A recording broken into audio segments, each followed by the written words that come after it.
Okay, finally, let's get to the science of static strength training. Like, what does the literature say about the training? Finally, all right, so I have been doing some more work here, and here is the books which I have acquired for this research, all right? So, if you are interested, the green ball here next to the book, which has PP, means peer-reviewed book, all right? So these books are highly regarded, like the science and stuff in them should be pretty high-end. And if you're interested, let's just take a close look of the books. If you want to go look them up, here are the books, one by one.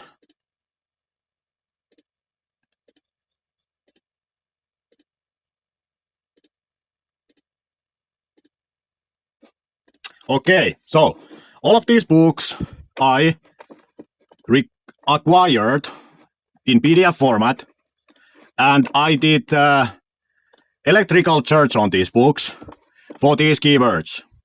And here are the number of occasions of these words in these books. And above this thick black line are the words isometric and static. And these are the number of occasions of these words in each of these books. And this number here is these two words, the number of occasions of them sums up. And this lower chart shows the numbers here in this black row, what each of these books had, meaning in total how many times the word isometrics plus static occurred in the book. All right, and as you can see, here is the biggest pillar, meaning book HK5 contained 670 occasions of the word isometric or static. So that book being this book. So this book has most occurrences of the word isometric or static. So I mostly acquired my data from that book. I targeted it for this inquiry, all right? And in the book, there was a chart like this in this book. Effect of 100% maximal voluntary contraction on isometric strength. And here it is showing these things and comparing the results of studies, all right?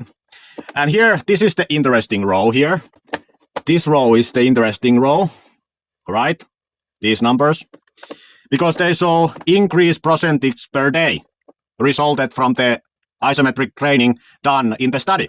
And as we can see here, this number is the biggest, meaning that this study, what they did in this study, produced the greatest increase to isometric strength, all right? So, for us, that is then the most interesting study. And here is that study. You can go look this study up. Here is the name of it, all right? So, it tested two isometric programs, which it categorized as 100% group and 60% group. In the 100% group, they did 6-second duration repetitions, meaning 6-second holds. They did 12 sets, and in the intensity of 100% of one repetition maximum, 3 times per week, all right? In the 60% group, they did 30-second rep durations. In each session, they did 4 of these things, repetitions, and in the intensity of 60%, and again, 3 times per week. And here we can read it, what happened as a result of it. Training significantly increased the muscle volume. Fascial penatial angle of the tricep brachii and torque output during concentric and eccentric elbow extension at the 3 constant velocities of 0.52, 1.57, and 3.14 radius per second, as well as under the training condition with no significant differences in the relative gains between the two programs. However, 100G, meaning the group 100%, showed significant greater muscle volume than 60% group after training when muscle volume before training was normalized.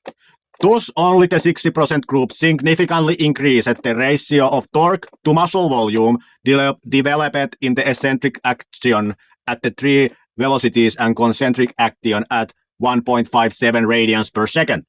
All right.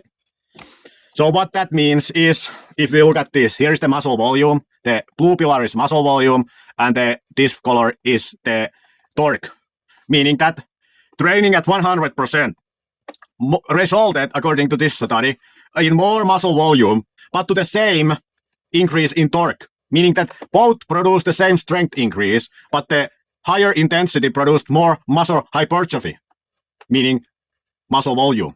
All right? That's kind of interesting. And by the way, this is just visualization of my point. This does not show the ratio. All right? That does not mean that you could get from this much more, double the gains, the muscle mass. This is not in a relationship. Just to make the point I'm making here. All right, so this is what they did according to this study, which was the best study performance. All right, but let's remind here what we have went over before in this series, which is that in this video when I explained the difference between this and this activity, you know, which other falls here and other falls here. So here is a study, if you're interested, which looked into this matter, and they did conclude that these are different, meaning that holding isometrics, meaning resisting eccentric, which happens in here, even though this would be attached to the floor, you are still resisting an eccentric in it, you know. And this pushing isometrics is, as was the word used in this study, which is failing concentric, you know. But from this study, in holding isometrics, meaning in this activity, eccentric is possible and muscle tires faster, you know. This is what they conclude. The result suggest that under holding isometric contraction, muscle exhaust earlier, all right? So you should also consider that when you are designing these programs, that if you are not using this type of method, meaning that the eccentric is possible and you are resisting an eccentric in the isometric, you should consider that the muscle will tire faster, and there usually is some type of eccentric component, you know, just something to consider here. All right, so that is what we got from that. And then that was the best performing, you know, thing, this study, meaning this program, with the 100%. But then the second best program and the third best program were pretty much the same program, where they did this activity. 30 sets, 100% intensity 3 times per week, you know, and no repetition time because they were doing those contractions, meaning if you have the dynamometer, you are just squeezing as hard and then releasing, you know. You don't have to time it because your nervous system will time it for you. So they were doing that kind of actions here for this type of thing. And then here they did pretty much the exact same thing, you know, pretty odd in my opinion. But anyway, these were the best activities in this chart, you know, producing strength gains. But then there is also this interesting thing, this thing, you know, study, which if you like, there is also this kind of publication going on in the internet, isometric strength training, which has 5 publications, which are freely available online in these links. I can put these links under this video, as well as the other links for the studies that I have shown in this video. But in this video, this was the source for this publication regarding the strength training program. And the recommendation given in this source is that the isometric training for strength should be done in this manner. Rep duration is 1 to 5 seconds. Total time in one session is 30 to 90 seconds. Now 80 to 100% of one repetition maximum intensity 3 times per week. For hypertrophy, isometric training should be done so that rep duration is 3 to 30 seconds. And total time in a session doing this activity is 80 to 150 seconds. Intensity is 70 to 75% and 3 times per week. And then it also says here, performing isometric training in a ballistic manner can maximize the improvement of rate of force development, you know. So again, if you want to maximize the strength things, you might want to incorporate some of that ballistic intent isometric training into that protocol, all right? So this was the source used in these for these training things, which is this paper, all right? So, and note that we have already went over this guy, Emil Abrahamsson, all right? So here was the video we looked at in the part 1 of this series, you know? And in this video, they went over a study, and this is the study they went over, all right? And in this study, they did this kind of study in which they mixed the maximal isometric training and submaximal isometric training, all right? And the mixed group actually developed the best, which mixed the maximal training and the sub-maximal training. All right. So here is a couple of ideas what we could move forward with this designing static strength training programs. So here these blocks are protocols. All right. And obviously you can design your own protocols as using the science we have already went over, but these are just suggestions. The red ones are maximal protocols, and the green one is sub-maximal protocol, meaning that the green one is the Abraham protocol, the thing the Emil went over in his video. And what this means is that you do 10 second duration repetitions, meaning holds, and you do them sets 10 plus 10, meaning at the morning you do 10, and at the evening you do 10, meaning it's 2 times a day. And intensity is 40% of 1 repetition maximum. And then I added here the max ballistic protocol, which would be 3 to 6 reps, 6 to 9 sets, and an intensity of 50% of 1 repetition maximum. And this is one implementation of it, all right? And then I have two protocols of the static hold and a static squeeze, meaning here these are referring to the dynamometer, and this is referring to the thing in which you are resisting the eccentric. All right, yeah, this is the one which you are doing a failing concentric. All right, so they could look something like this. All right, and then these purple ones can be testing protocols. You could have a day in which you test what your max is. So there is a max dynamic test, meaning you just do a dynamic set to failure to see what your max is, and then we have max static hold test, in which you're just holding something for time. All right, and the 100% is kind of misleading here. You can forget it. And in this also, the max static rep test, meaning you are repping something statically, like those rolling thunder handles. You just repping it up, down, up, down, up, down. So this is that kind of test. And whichever you choose is your business, Like some movements you might like to do with the holding them for time, and some of them you might want to do with the rep method, and something you might want to do dynamically. So this box here is my current program, meaning I only have 1 test day in a month, and then I have kind of like every 3 days I have this kind of max session, and then every other day, meaning every day which is not a max day or a test day, I'm doing this, but I'm not doing it 2 times a day. I only do it once a day because I'm kind of lazy. So, but there were also programs in which you were doing everyday things, and so you could implement something like this, which is this lower row program, or something like this, which is this middle program, because many of the programs had 3 days of the max intensity training. So you could implement that you are doing Monday, Wednesday, and Friday maximal things, and then every other day, which is not the max day, you would do the sub-maximal training. So it could look something like this, and you choose one of these. And I have written here that my maximal activity is the SH and B. SH is this static hold maximal protocol together with the ballistic protocol. So for depending on whatever muscle it is, I use ballistic, and for some others I use the static hold, For benching and stuff I use the ballistic, but with the finger things I usually use this static hold thing. Anyway, this is the protocol I'm using. I'm not saying that this would be the best protocol, but it is my protocol, what I'm using. Just saying, not the best, probably I will let it evolve.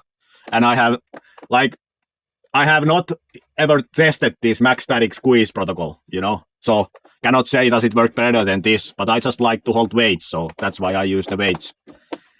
All right, so this kind of can give you some kind of food for thought, what isometric strength training could look for you, all right? And note that I did not include these books into this, which might be books which you might want to take a look at, because these books, even though some people like to use them, are not peer-reviewed. So that's why they were not included into this, because we want to find the data, as we did find the data, all right? So note that even though I only looked into this book, which had the highest number of occasions of the static strength training regarding words, it's pretty safe to conclude that all other books which talks about static strength training are drawing their information from this study and from these studies, all right, which are now here, So these books cannot know more than the PubMed database can know, So this is pretty final, you know. There was occurrences in this book where they mentioned the blood occlusion thing, you know, that the blood flow is prevented in the arms. And they said that it gave even better results. You know that Michael Todd's thing when he has those things in his arms, which he pumps up so that the blood flow is prevented. You know that the book talked about it, that it gives even better results, you know. And it was theorized that the hypertrophic effect from the longer hold times is also resulting from the blood blockage, you know, that the blood cannot flow in the muscles because they are under constriction, you know, and that's why they produce better hypertrophy.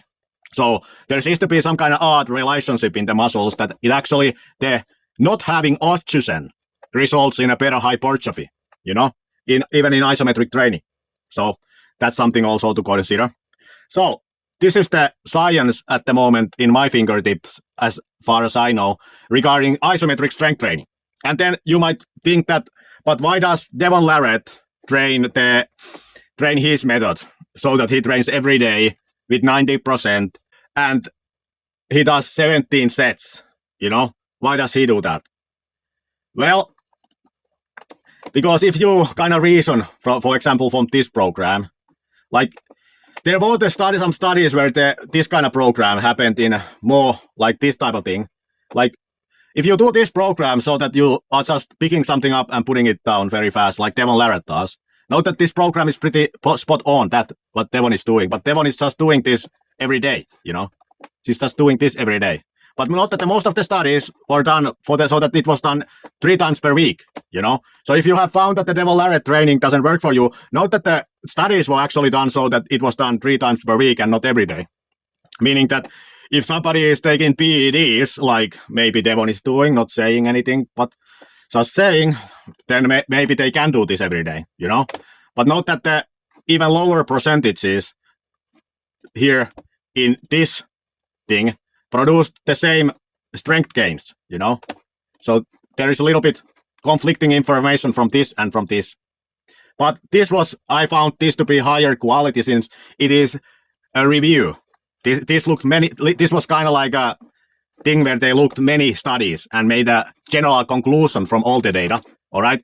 But this was just one study, all right? So this kind of thing.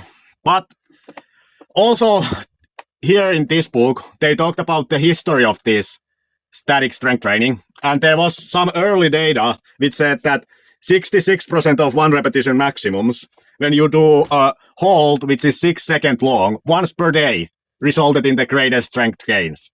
Like the history of strength training, what they went over in this book, said that there was that kind of program also, in which they've just 6-second hold every day, only once, with 60% of 1 repetition maximum weights, that produced the greatest strength gains. But that was back in the long time ago, you know. I'm assuming here that these are better data. But again, you can never underestimate the incompetence here in the scientific community. So you could also try that and see what works. These are just my suggestions. What could the isometric strength training look like when the data is taken from these sources, you know? And here for somebody who was asking what books should I read, here are the books. And note that this number here, this one, which is in every book, that number corresponds to this here. So here you can see a number of occasions of how many times either isometric or static word appeared in the book. So, for example, after I finish this book, which I have pretty much done, I will look what is in these books and in these books. Not in this, because this was kind of like more of an assessment book of somebody's fitness level and not a strength development book. So I exclude it, but these ones look interesting and these ones, meaning that these books and these books might be worth looking into, as well as this one if you are interested in static strength training literature, you know, to look it into yourself and not just trust my videos. So I hope this video provides some kind of shortcut for people into isometric strength training so that people wouldn't be just thinking like, oh, Devon does this, so I'm gonna do what Devon does, but I don't know why Devon does it, you know? Well, Devon does it because of this science. Somebody has informed him that this kind of research exists, and therefore he does it, you know? Because I can read it for you for here what this thing concludes. To increase muscle hypertrophy, isometric training should be performed at 70 to 75% of maximum voluntary contraction, with sustained contraction of 3 to 30 seconds per repetition and total contraction duration of above 80 to 150 seconds per session for above 36 sessions. To increase maximal strength, isometric training should be performed at 80 to 90% of maximum voluntary contraction with sustained contraction of 1 to 5 seconds and total contraction time of 30 to 90 seconds per session. Performing isometric training in a ballistic manner can maximize the improvement of rate of force development. He had been informed of this literature, so he didn't just pull this thing out of thin air, Somebody briefed him about this stuff, and he is following it, And now you don't have to trust a middleman, so you have the access to the data. You can look this shit up, and I put the links on everything here under this video, so you can carry on your own research after this video. All right, that's all. Bye.